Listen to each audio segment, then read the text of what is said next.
You see, the budget documents, as I have said, are about committed spending. Things like an NDIS that only become more expensive the more people who access it, and that's not rawly about immigration, but that is about all people from everywhere, from the hospitals being born in the hospitals here, yes, to the people coming into the country, but people who eventually need access to the NDIS. It could happen through accidents. It could happen through chronic disease, which doesn't become more debilitating until later in life. All of that, of course, covered by the NDIS. Now, when the government says that they want to do what the majority of voters say, which is cut spending, remember, 66% of people say cut government spending because they don't like the idea that we have deficit after deficit after deficit where they will spend more than they take for the next 40 years. When the government talks about a reduction in government spending, this is how they sell it to you. Savings. Savings. Savings. Savings. Savings. Savings. Savings. Savings. Savings. But when the same ideas are made by the opposition, they weaponise it using the C word. Cuts. Cuts. Cuts. Cuts. Cut. Cuts. Cuts. Cuts. Cuts. Cuts. Cuts.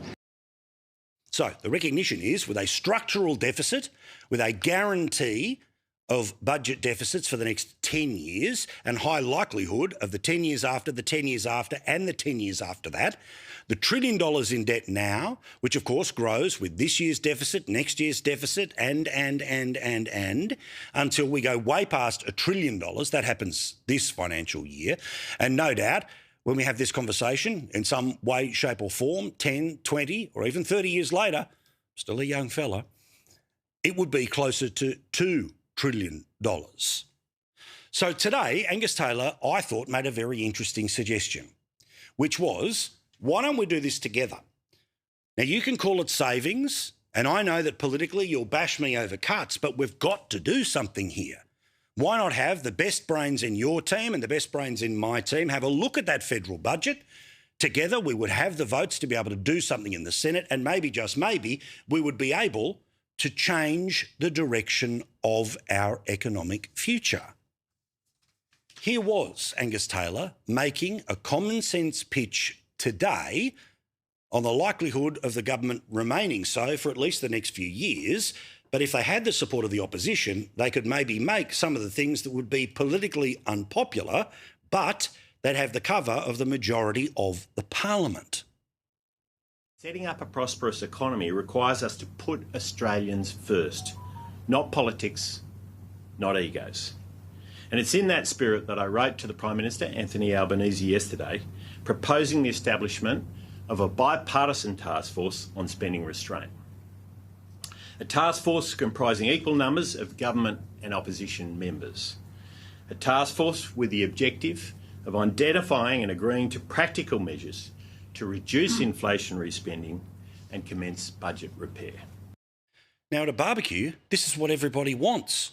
Now, we understand that every 3 years they have to go to war with each other to try to hold on to or to take power. But why not this as an idea?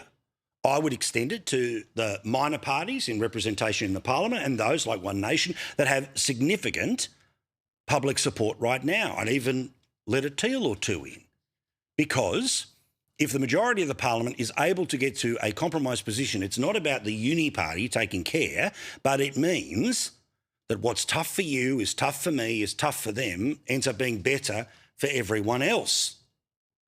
But of course, because the government wants to pretend that they are trimming their sails while they're actually adding a new spinnaker to budget deficit, and they know how effective he cuts, you pay was at the last election, Jim Chalmers not interested in bipartisanship or, dare I say, even working together with anyone, because, of course, he's the genius in the room.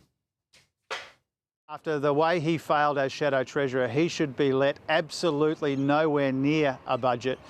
He is the last person that anyone should be taking advice from or lectures from when it comes to the budget position or spending restraint.